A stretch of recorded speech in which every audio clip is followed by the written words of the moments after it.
Well, it's lovely to be with you. I am from Chicago. I have nothing to tell you about Chicago other than it is very cold. And is it okay if we have a bit of a chat this morning? So I've got this talk, and I will do the talk, but I will do it in the form of just a dialogue. Okay? So at some point in the last couple of years, I've read a series of 5 books that when reading them all at about the same time, they began to tell a story. And that story, I believe, is the story of what it's like to be a young person in the world. 5 books. You've probably read some of them, if not all of them. If you've read all of them, I want to be your friend. But 5 books that I believe tell the story of what it means to be a young person in the world. An inescapable reality of being a young person in the world means that you are connected. And so these 5 books that I want to show you are books that are unfortunately mostly written by Americans. The first book is a book called The Anxious Generation by a guy called Jonathan Haidt. How many of you have heard of this book? Some of you have read it, I assume. Yes? Maybe not. Okay, I'm kidding. The second book is a book that was written in 1991. It's called Generations by 2 men named William Strauss, and Neil Howe. The third book is a book called Generations, written by Jean M. Twenge. So I had someone breathlessly coming up to me in the prayer room earlier saying, "What are your slides? What is Twenge? Twenge, what is Twenge?" Twenge is the last name of a woman who works on generational theory. Okay? The fourth book is a book by an Oxford historian, which means that it's better than all the rest. His name is Yuval, well, at least that's what he says. I'm kidding. Yuval Noah Harari. Have you heard this name before? Harari. He's an Oxford historian. And he's written these sprawling histories of humanity. And now it's quite interesting. When I'm talking to people, I ask them if they have a kind of faith or if they have sort of a philosophy, what's their worldview, that type of thing. And a lot of Hararians exist in the world today because he tells a particular kind of story in such a compelling and interesting way of what it means to be human in the world.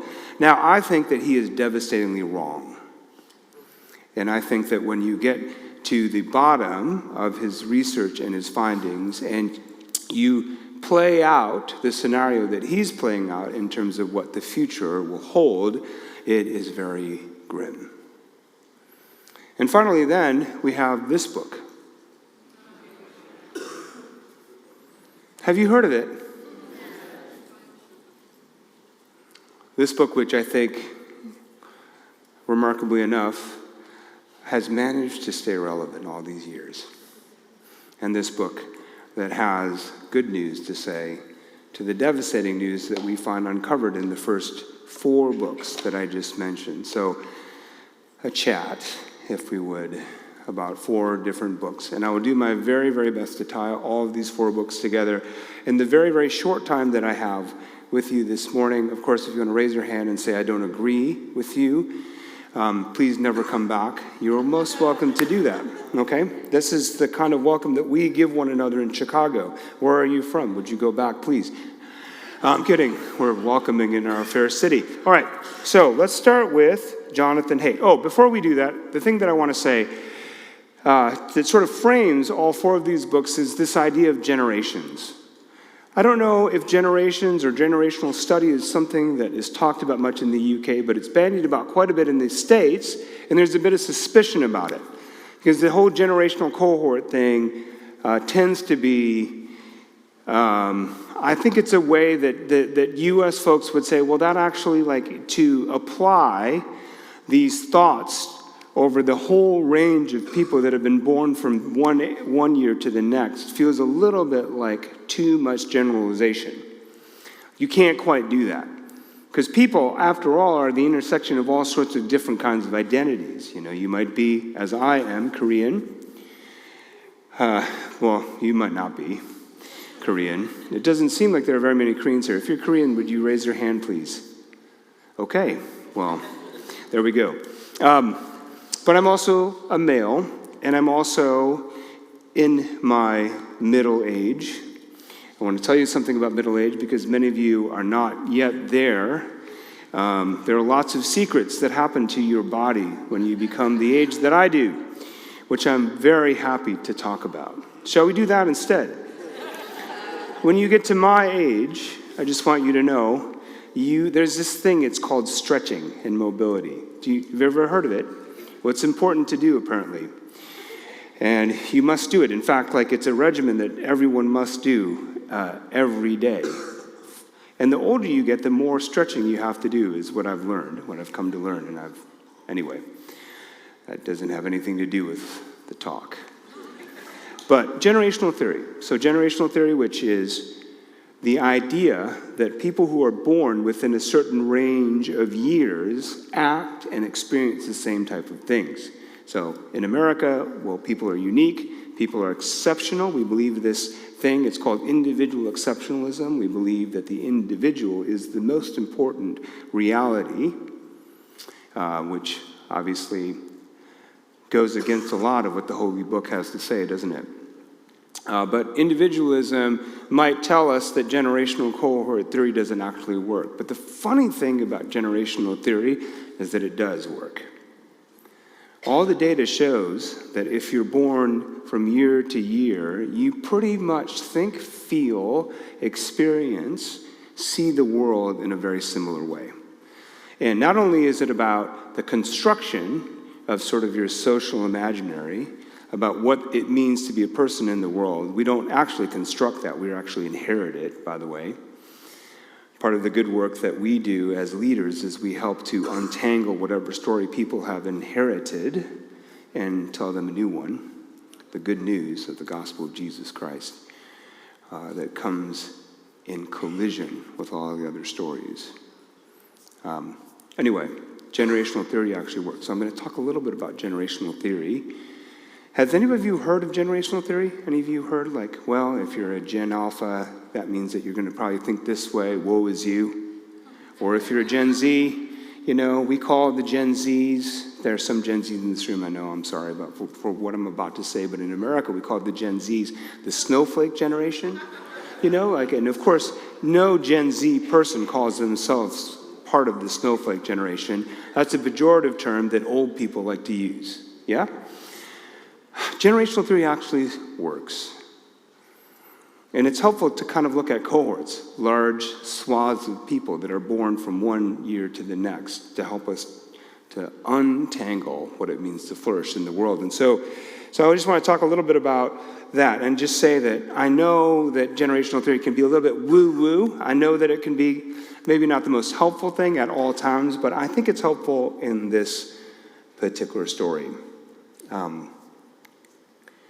You all know this, but as Jonathan Haidt tells us in The Anxious Generation, you can throw that back up, anxiety's on the rise. What does anxiety mean? Well, anxiety is simply fear, but it's a different kind of fear. Most young people experience what's called chronic anxiety. So there's a difference between acute anxiety and chronic anxiety. Anxiety is fear about what will come in the future. That's what anxiety is, very, very simply. Chronic anxiety is different than acute anxiety. So acute anxiety is the fear that you have when the threat is right there in front of you and you must do something about it. For instance, you see a young boy of 4 running across the street. You experience inside of you acute anxiety. That child is in danger. You must go and do something about it. Your heart rate rises. You feel this sensation in your gut. Some of you might start to panic when you see something like a little boy running across the street in front of oncoming traffic. You're like, that's acute anxiety. That's fear. There's a threat coming. The threat is acute. We must do something about it. Well, that's different than chronic anxiety. Chronic anxiety is the fear that you feel of the future, that there is a threat in the future. You just don't know exactly what that threat is. You know that there might be something that happens to you or something that happens to your loved ones or something that happens to people in your church, but you just don't quite know what that is, or you maybe know what it is, it just hasn't happened yet. That's chronic anxiety. The problem with acute and chronic anxiety is they feel exactly the same. So the feeling that you have when you see the young boy running across the street is the same feeling that you have when you're worried about whether or not you will know somebody at the party that you're about to just go to. The feeling that you have when you see somebody in mortal danger, that feeling in your body is the same feeling that you have when you are afraid of going to school on the first day or heading off to university. They're exactly the same. And what research tells us is that this next generation of young people is the most anxious generation that has ever walked the face of the planet, at least according to research. So, to wit, look at this graph. Now, apologies for the blatant U.S. centrism in this, but Jonathan Haidt does say, look, if you take these graphs and you map them onto any other country in the Western world, they're going to look exactly the same. So we have some things for the UK here in a moment. But the share of U.S. households using specific technology. So the smartphone, as you can see, was adopted faster than any other communication technology in history, all right? So then go to the next one, please. Alex, thank you. This is a statistic that I lifted from the House of Commons Library, which sounds very fanciful. You were familiar with it, yes? House of Commons Library? Susie's like, I don't know what that is, actually. But according to the House of Commons Library, which is UK-based, it's research about the UK, 9 in 10 children own a mobile phone by the time they reach the age of, everyone say it with me? 11. 9 in 10. The 3/4 of social media users aged between 8 and 17 have their own account or profile on at least one of the large platforms. And by own account or profile, we're talking about accounts or profiles that have their name and accounts and profiles that don't. You all know this. Okay, so according to Haidt, this is largely the reason why we see this. Percentage of U.S. adults reporting high levels of anxiety by age group. Would you look at that? There's a 139% increase since 2010. And then go to the next slide, please. This is the suicide rates for U.S. adolescents, ages 10 through 14. Boys, 91% increase since 2010. Girls, 167% increase since 2010. The news isn't very good. I've got more graphs for you. Comes the next one. Emergency room visits for self-harm. Some of you are thinking maybe right now of a young boy or a young girl that you've had to go visit in hospital because of self-harm. But look at the numbers here. The rate per 100,000 in the U.S. population at which adolescents are treated in hospital emergency rooms for non-fatal self-injury. Would you look at the numbers, especially for girls? 188% increase since 2010. And then, if we can go to the next slide, please. This is self-harm episodes in UK teens. And the thing that I would like you to see with this is how much it is increased, not just for girls, but also for boys. This chapter is elegantly called The Surge of Suffering. And according to Haidt, we can go back one slide, please. Yes, thank you. We can go to that slide.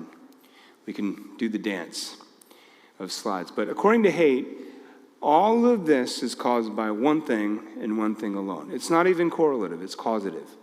It's a phone. According to Haidt, everything that's happening here is because your teens have phones. And not just phones, but smart phones. Okay, now, we'll go to the next slide. This is a book called Generations. Generations was about sort of like how generations are cyclical. The history of America's future, 1584 to 2069. So Strauss and Howe, they have a contention. They believe that because of the research that they have done in the Western world, there are cycles. Generations go in cycles. So every 4 generations, it goes back to the first generation. It's like it repeats over and over and over again. So using that kind of logic, if we have I think out of the 6 living generations, you have silence. I don't know what they're called here in the UK, but this is what they're called in America. Is this what they're called here in the UK? So somewhat similar. Silence, boomers, Gen X, millennials, Gen Z, and I don't know what you call the youth. We call them in America either the polars or the Gen Alpha. Is Alpha what you call them? Yes, okay. Great.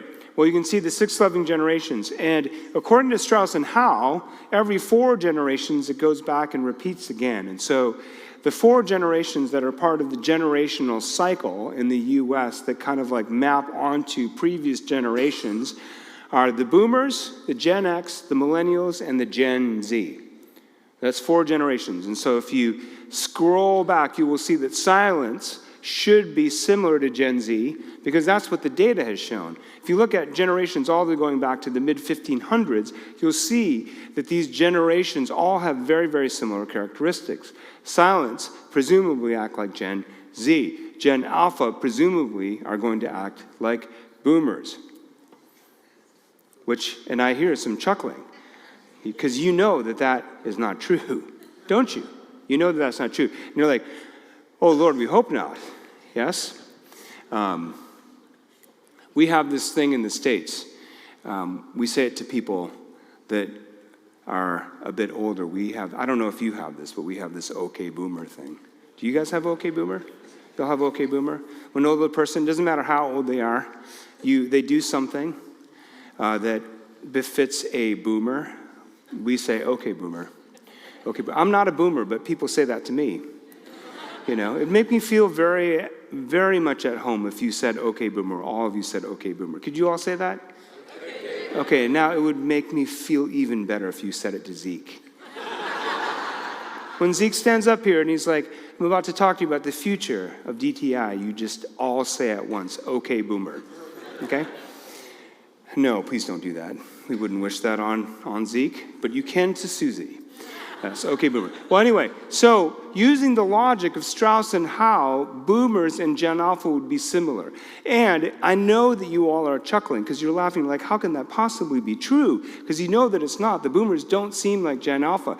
Boomers, according to this sort of cycle, a characteristic of a boomer would be an idealist, a person who experienced like a boom in fertility. So boomers are a very large generation in the U.S. I don't know if they're large here in the U.K., but they're very, very large in the U.S. They're the largest generation in a way, but they experienced not just a boom in fertility, they experienced a boom in all sorts of other things like economics, education, housing, and science. There would be like a naked optimism that you might experience in a boomer that they could accomplish any and everything. They were idealists. And then come the Gen X, who are next, who are like, that seems like hogwash. Like we're interested in what's real. All of the boomer stuff feels kind of fake. If you ever met a Gen Xer is going to be like, yeah, but what's really real? The slacker generation. Any of you have heard of that? Gen Z? I'm Gen Z. I'm very proud to be Gen Z. Gen Z, or I mean Gen X, not Gen Z. Okay, boomer. You can say it. You can say it. But, Gen Xers are very suspicious of all sorts of things, particularly people and authority. You can imagine that I was a picnic to work with when I was younger. Now that I'm older, people say more like a buffet. Anyway, okay, so then millennials. Then millennials come. Millennials are, you may note the millennials. Millennials are activists. They're people that are conscious of making good in the world. They care about what's just. You know, you can tell them, we're going to go on a mission to Cambodia. They're like, just tell me when. Now, Gen Zs, they map onto silence in the sense that Gen Zs tend to be more cautious. Silence were that way as well. Gen Zs tend to be more interested in everyone else coming along too. Gen Zs tend to be, they tend to have been really, I'm going to say this cautiously, but they tend to be kind of coddled by their parents, helicopter parents. I'm not saying that this is true. I'm just saying what the research says. I have no experience with that. I must not tell a lie. Anyway, but you know what I mean. So there's this thing that happens with Gen Z. So like, let's go to Cambodia. We'll do a missions trip. And then your Gen Z person will say, how about we have a conversation about that first? You know, I feel a little anxiety about getting on the plane, or I'm not trying to be demeaning. I'm trying to say this is kind of like the pattern that is uncovered by Strauss and Howe. Well, as time went on, Strauss and Howe, their predictions, though eerily prescient. By the way, Strauss and Howe, using the logic of generations, were able to predict COVID. And this book was in 1991. So they thought sometime around 2020, a cataclysmic global event's going to happen. It's happened like that in cycles of generations before. It will happen like that in 2020. So you read and you're thinking, I'm reading science fiction, but not fiction, science fact. Because their predictions were eerily prescient. They also had a prediction that depending upon what you feel about him, I need to be careful. I am American after all. We just elected a president, re-elected a president. I don't know if you are fans of that president, but he's made life very hard for us pastors. He's made life easier for certain kinds of pastors. He's made life hard for me, okay? But I'm not trying to say anything about that person. I'm only just saying that Strauss and Howe predicted that a leader like Trump would be the president of the United States at some point around this time. So very, very interesting that he's able to predict that using sort of generational theory. But then it begins to break down. So the younger the people in their book in 1991, the worse their predictions got. Why? What did they get wrong? Well, that brings us to the third book, Generations, by Jean M. Twenge. Here's what she writes. Although some of Strauss and Howe's predictions were eerily prescient, for example, they forecasted that a major event would occur around 2020, the generations did not behave as predicted. If millennials resembled the greatest generation, for example, they would have come together collectively to face the challenge of the pandemic, relying on their strong sense of patriotic duty and rule following. Primarily, though, due to individualism, that's not what happened. Instead, patriotism declined and rule following was controversial. And as for Gen Z resembling the silent generation, well, silence embraced traditional gender roles and married young. Does that sound like Gen Z to you? It doesn't. Gen Z has so far done exactly the opposite. So what happened? Why did their predictions go wrong? Well, Strauss and Howe was written in 1991. What happened in 1991? Does anyone know? Some of you. Were you anyone born before 1991? I'm just kidding. Don't raise it. Oh, many of you. Oh, well, welcome. Welcome to the club. Okay, boomers. No, I'm kidding. I'm kidding. No, you know what I mean. So what happened in 1991 for those of you who do know? How about the internet? How about the internet in 1991? The internet changed everything. According to Twenge, these two factors, you actually could put that one down, please. And we'll get to that in a moment. You can leave that one up. According to Twenge, there's these two factors that caused Strauss and Howe their predictions to fall apart. And I'm going to just tell you what those are really quickly. The first is individualism, which is the philosophical idea that the most important unit in society is the unique individual. But here's what's destructive about individualism. Individualism in and of itself is problematic, but what's even more destructive is that there's this idea baked in individualism that goes like this. The most important interest is self-interest. That's the problem with individual exceptionalism. When you grow up and you believe that the individual is the most important unit in society, then you say that my individual desires are more important than the communal ones. They're the most important ones. More important than what my family would say to me. More important than, say, what my brother or sister might tell me, or my best friends would say. My interests above all. My interests above all. That's the problem with individualism. And according to Twenge, individualism didn't just ramp up, it got an injection of gasoline in it. And we are racing with individualism at 150 miles per hour, or 225 kilometers. I don't know what the kilometers are, but you know what I mean, right? And here's the second factor that Twenge says, the internet. So individualism and the internet were the reason why Strauss and Howe's predictions fell apart.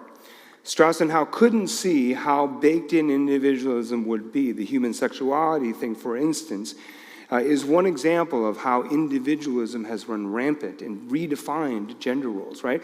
But according to Twenge also, the internet was a really, really big problem. According to Haidt, it was the biggest problem. The internet was a problem, and with it, the apparatus that we use to access the internet, the smartphone. The smartphone. There's a problem with individualism and the internet together. You may have noticed this. The smartphone actually amplifies individualism. And it does this because we can imagine ourselves quite happy and healthy and fulfilled so long as we have our phones. How many of you, this is something that's happened in our church with our youth, youth would rather stay at home and be on their phones. So doing events has become a much, much different kind of thing for youth in America. The changing shape of youth pastoring in America has included an accommodation toward less events because people don't want to go out. Less volunteerism.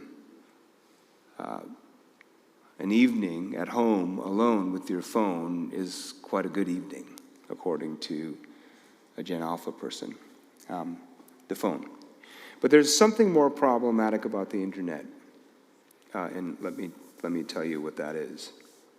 So Gene Twenge tells the story about this young man who was presenting at a conference. This young man was a Gen Z person, and this young man was standing in front of all these people and was trying to teach them what it was like to be a Gen Z person, because they were like, we're big business, we want to market toward Gen Z, we want to make a lot of money, and so how do we target Gen Z people? And so he's saying, let me tell you the story about Gen Z. Let me tell you about the story about young people. And what he said is, it's extremely difficult to be a young person because the world that we live in is more difficult than it ever has been. It's really, really challenging. We stress out because of all of the challenges. We stress out. We've experienced anxiety, we've experienced depression, and the world is a very, very hard place. And then Gene Twenge writes, asks a couple questions. Is Gen Z depressed because the world is a hard place? Or do they think the world is a harsh place because they are depressed? By definition, depression involves perceiving the world around you in a more negative light. Where do they get that more negative light? Is that perception or is that reality? Is the world a more difficult place now than it was, say, in the 70s, or than it was, say, in the 60s, or than it was in the 50s? Is the world more safe, or is it more dangerous? Is the world harder, or is the world easier? Is the world more harsh, or is the world more accommodating? According to a Gen Z person, they would tell you, no, it is the worst it's ever been. It's harder and harder than it ever has been. For instance, one example that she gives is so what I'm about to tell you is that this idea of the world being a hard place is more perception than reality, okay? Now, I'm not saying that from my own anecdotal evidence. I'm just talking about evidence that we have about the world now, data that we have about the world now. Is everybody okay, by the way? Having a good chat? I like these kind of chats where I do all the talking. But anyway, okay, boomer. Okay, boomer. That would be a good way to say okay, boomer. But anyway, all right. Now, I want to share an example of how perception does not or match reality. Okay, so if you asked a young person about discrimination against women, say, and this is an issue, by the way, I'm not saying that it's not, but if you asked a young person about discrimination against women, they will tell you something that sounds a lot like that young man presenting at the conference. The world is tough and it's gotten tougher for women. But look at this graph. So this is the percent of U.S. 12th grade girls who believe women are discriminated against in the professions, and the percent of law and medical degrees awarded to women. Now, you can see that they don't quite match. So now, look, they match in sort of the weird way. So on the very top line, you see that these are women, these are young people, or young girls who believe, or young ladies, or 12th grade girls, that believe that women are discriminated against in the profession. Then you see this graph that's going up, yes? But then you also see something happening with percent of law degrees to women and percent of medical degrees to women. You see that that number is also rising in quite a remarkable rate. In the U.S., for instance, I don't know what it's like in the U.K., more doctors and more lawyers are women than men. Here's another graph. This is the percent of 12th grade girls who believe women are discriminated against in getting a college education or a university education, and percent of 4-year college degrees awarded to women. So college degrees, university degrees awarded to women, now it's more than men. And yet you see that women or girls don't believe that that's happening. Girls believe something far different. They believe actually that discrimination is worse rather than better. What we're noticing as pastors is that it's hard to get the boys to come around. That the women, in this uplift are being awarded professional degrees. The women in this uplift are going to university far more than the boys are. The boys, and by the way, the number for boys are actually declining. There's no doubt, I'm not saying, by the way, that women have not experienced discrimination. They have.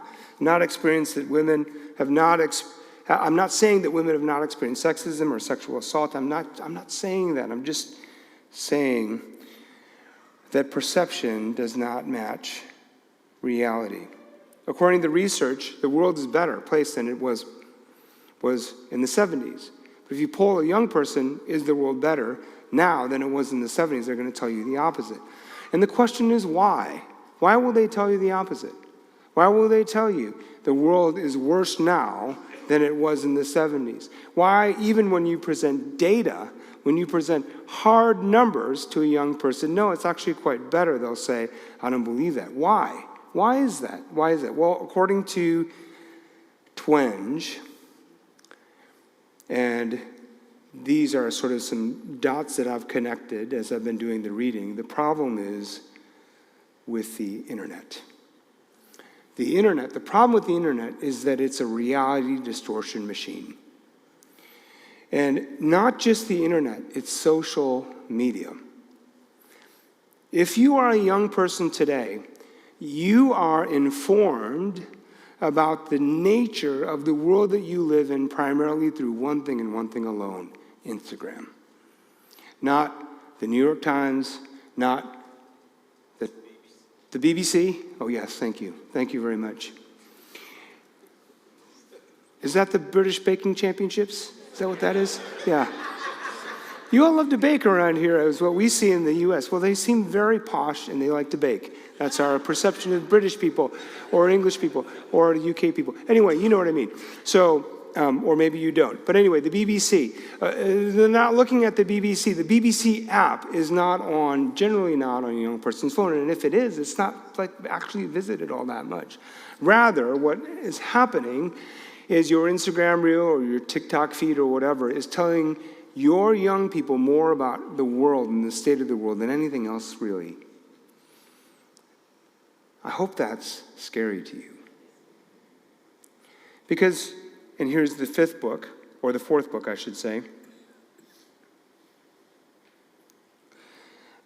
I mean, we know the problems with social media, yes? I mean, we know that there's like rampant comparison. We know that if you look at I'm 1 degree removed from the U.S.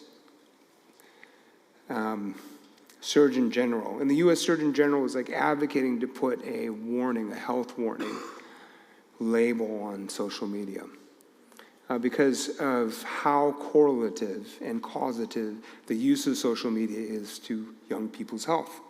And why is that? Well, some of it's comparison. The other part that's problematic about social media is that it is telling a story about the world to young people through algorithm that is simply not totally true.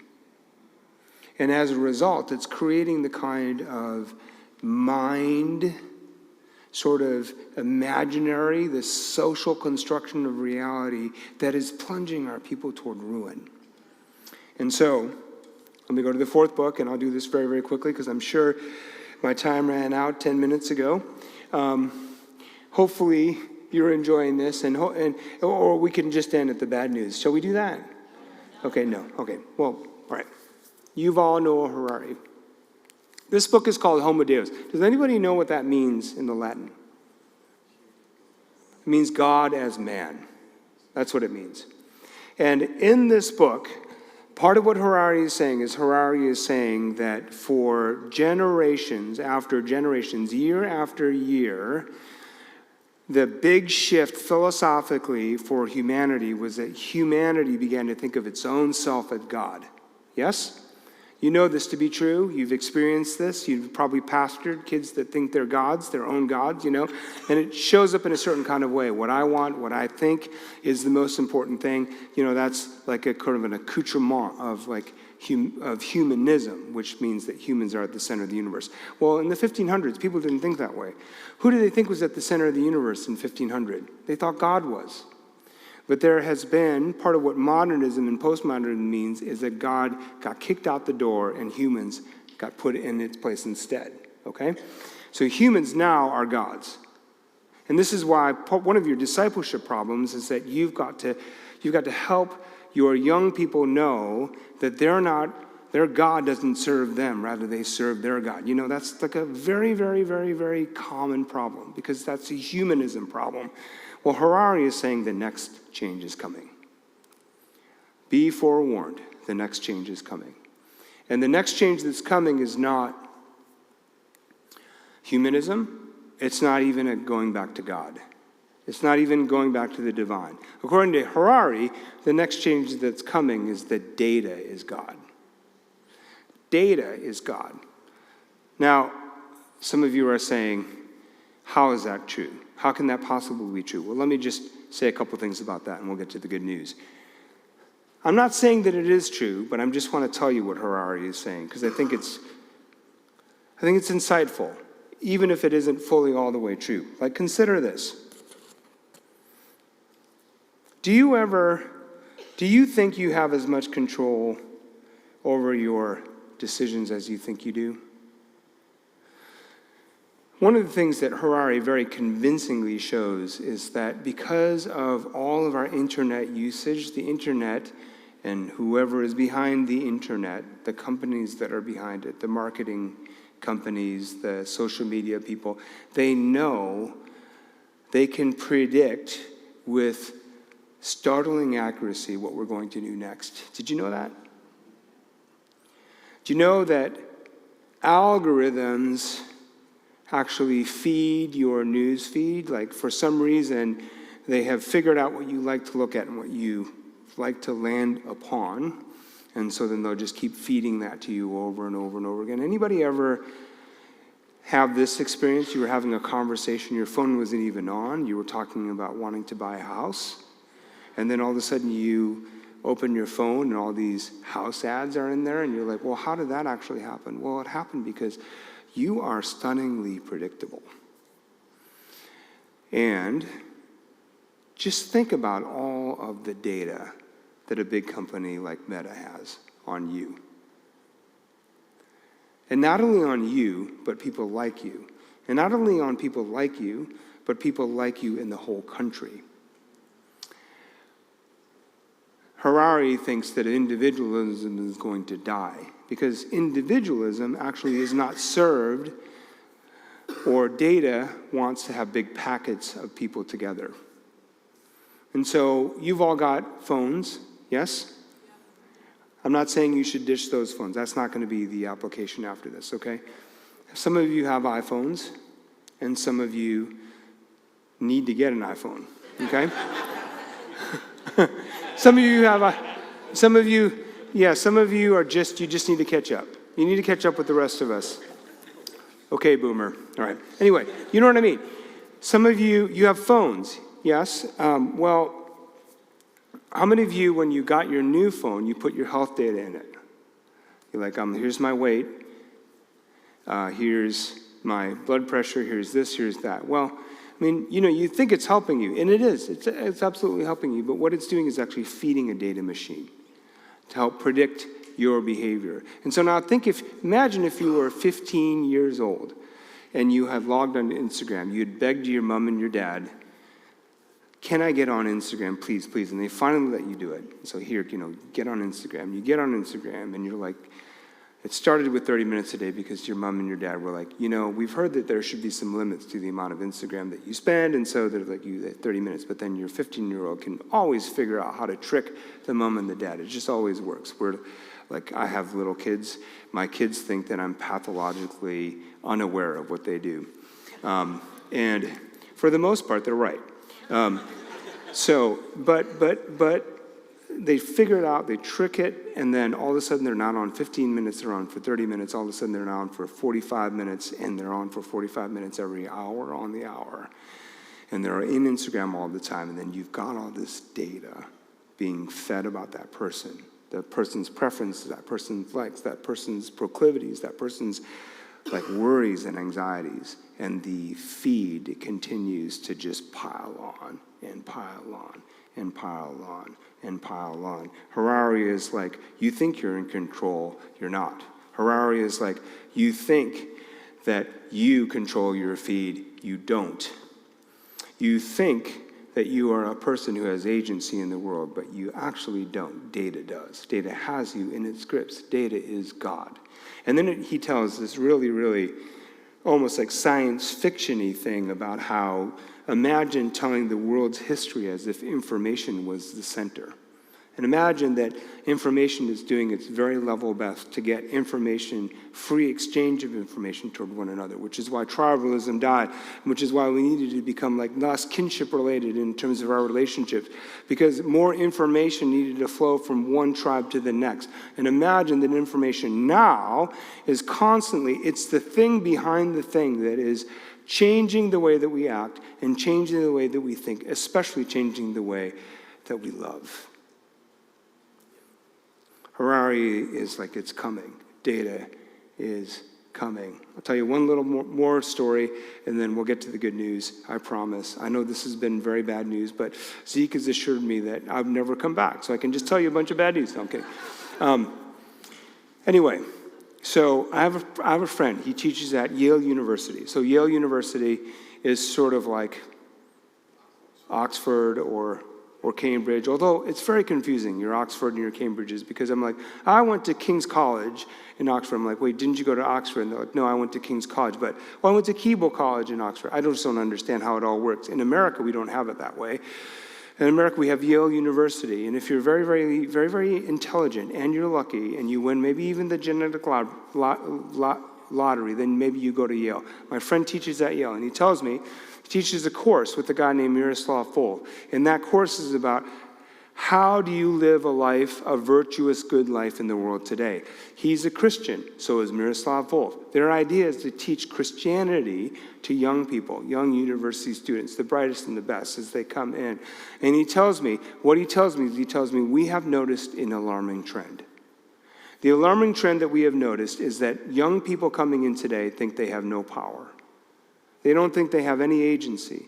They think that what they are subjected to has all the power. And so their only choice is to find the right kind of system to belong to, because that right system will produce the conditions, at least, that might help them to act in a certain kind of way. In other words, young people think the God of data the God that is baked into the institution is far more powerful than they could ever brook, they could ever resist, and so they must act in a certain way. And so they don't even think that virtue is possible. They think it's impossible. They think the system is the thing that changes us and not themselves. They don't have agency. Now, this is a very, very bad outcome of the opposite of individualism. At least with individualism, we thought we had power. Now we think we have none. And if you're a young person today, you think you have far less power than you actually do. You might hear me talking, and you might be like, okay, boomer. And you might be like, well, I'm still going to go on my Instagram reel, and I'm still going to go on my feed, and I'm still going to look at all those things because I get a dopamine rush. And even though it makes me feel bad, it kind of makes me feel better, at least for a moment. And desperately, I need that. No power, no agency. And friends, this is where my hope begins to rise. I know I've just told you about 4 books. And I know that those 4 books have some very bad news in them. But I read these books, I put them all together. I've just done it for you in far more time than I should have. And I read it and I think, well, we have the answer. We have the answer. We have the antidote to no agency. We are gospel people.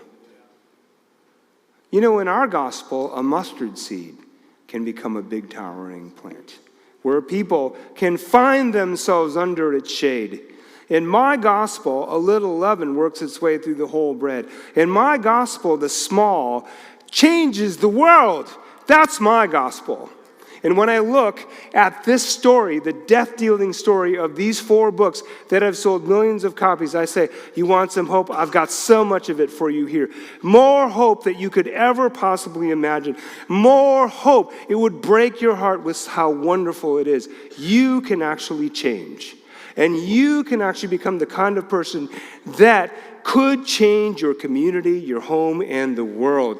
Because you have the pearl of great price. And in you, you can have the kind of agency that would change you and the world forever. That's my God. That's my gospel. And I'm more convinced than ever that the reason why this fire that I think John and Debbie Wright have begun to stoke, the fire that is being tended by Zeke and Susie, why so many youth are coming to warm their hands to that fire, it's because this is hope. In a world that is saying you have no power, no agency, in a world that's saying, man, the world is worse, even though you have all these wonderful people that are doing everything they can to make the world safer, in this kind of world, well, we can actually walk through it with people. Walk through it as people of hope and as people of power. And how can we do that? Well, it's the gospel. And why is the gospel important? Well, the gospel is important because the gospel is not just about being saved once. It's about being saved over and over again. The gospel is not just about us coming to have a saving relationship with Christ. It's also about the Holy Spirit. It's also about power that Jesus leaves for us. You know, at the end of the upper room discourse, he says this to his disciples. It's very cryptic. The disciples are like, well, you keep saying that you're leaving. We are filled with grief with that. How can it be possibly good that you're going away? We need you more than ever. Please don't leave. I can understand why the Apostle Peter is saying, oh man, you can't leave. No, you must never say that again. And why he's saying, get behind me, Tate. Why is he saying that? He's not saying that because he's like, Peter's a fool. He's saying that because something better is coming. That's what he's saying. At the end of the upper room discourse, he says this to them from the Holy Bible, the Bible that has stood for ages. It is for your good that I am going away. Unless I go away, the advocate will not come to you. But if I go, I will send him to you. And when he comes, he's going to do all sorts of things. He's going to prove the world to be in the wrong about sin. How many of you know that the world has a story about sin? It likes to call that which is sin righteousness. But the Spirit of God can lay bare that which is untrue and bring the truth and bring the light. Yes, and then secondly, about sin because people do not believe in me. And what's this about sin and people do not believe in me? The Spirit reveals that which is true. The antidote to sin is belief and faith in Jesus. And finally, about righteousness, where, oh man, I'm all out of order now. Righteousness is going to go to the Father where he can see me no longer. And this is about right living, and the right living that happens between us and between God, and that is only fired up through the Spirit. The Spirit is the one who does it. We can do it because the Spirit is being sent to us. Many of you have experienced stupendous change because the Spirit of God has been indwelling in you. And I'm saying the hope that you have will crack this story and will shatter it. Because that's what the Spirit does. And if he's changed you, he can change a whole generation. What's more agential than receiving the Spirit? What's better for a young person than receiving the Spirit? You might be sort of like, how do I do this? How do I pray for the Spirit to fill my youth? How do I pray?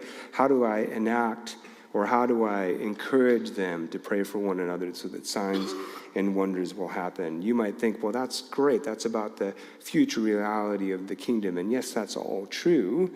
But I think that it's even more important that you ask your youth to pray for the sick, because it teaches them a lesson about their power. That they have agency in a world that seems like it's pressing down on them and crushing them. They actually can do something. And yes, you can say that they can do something they're not really doing because the Spirit's in them. But if you have a youth pray for another youth and they get a prophetic word or they get healing for that person, they're not going to say, well, that was the Spirit. They're going to say, somehow that happened through me. And that's true, actually. Somehow it did happen through them. And yes, it was the power of the Spirit. But it will teach them a different kind of story about what it means to be alive in the world today. And it's a very good one. It's a very good one, that even though they might be short, or they might not be as smart as the next person, or they might not run as fast as the next person, or even though they might feel insufficient, it doesn't matter, because God takes the small things and he uses them to shame the weak or the wise and the strong, the foolish. You know this. God takes the weak and the foolish things and he changes the world. And so I don't know. What I think I'm aware of is I'm way over time, so I know that. I keep saying that, but Susie's giving me the, okay, boomer. I'm kidding. Here's what I want to do, okay? Here's what I want to do. I think some of you have felt a bit challenged by the climate of the youth that you minister to. I think some of you have felt like maybe even a bit hopeless. I don't even know what we're going to do. How do we stem the tide? How do we turn our youth toward Christ? How do we do it? How do we get them to come? And how do we get them to come to DTI? And how do we get the thing that happens at DTI to last? How do we do it? How do we do it? And I just want to say two things. The first thing that I want to say, and this is what I want to pray for, is something's got to happen inside of you too. The way that I know that the work of the Holy Spirit kind of spreads throughout the whole land is that it happens inside of us and then we share it. And so many of you have experienced power encounters with the Spirit before. I'm telling you, these aren't just nice little add-ons to the life of the kingdom. They sit at the center of it. They're so important. So we just need to pray. We want to pray that you might be filled with the Spirit, that inside you have a fire that you can give to the people next to you, okay? And the people that are in your group. So I want to pray that first thing for you. And so, and here's the second thing that I want to say. Some of you, and this is the sense that I have, and so I've been talking about it with Susie and Zeke, and I had this conversation. Some of you don't actually believe that you're chosen for this work. I'm praying for a bunch of you, and I see some self-doubt. Like, how am I here? Why am I here? What am I doing here? What am I doing in this spot? I feel like I'm the warm body. No one else would do it. I'm doing it. But that's not how God works, by the way. He doesn't just pick the people off the trash heap. He doesn't just, well, you're available, so I guess I'll use you, because the other 10 people said no. It's not how he works. He chooses us. And some of you don't actually believe you've been chosen. But it's pretty clear in my Bible when there's work to be done, Jesus does the choosing. My Bible says we did not choose him, but he chose us. And some of you don't actually believe that. In fact, if that's you in the second category, and I think that's some of you, I want you to stand up and come to the front right now.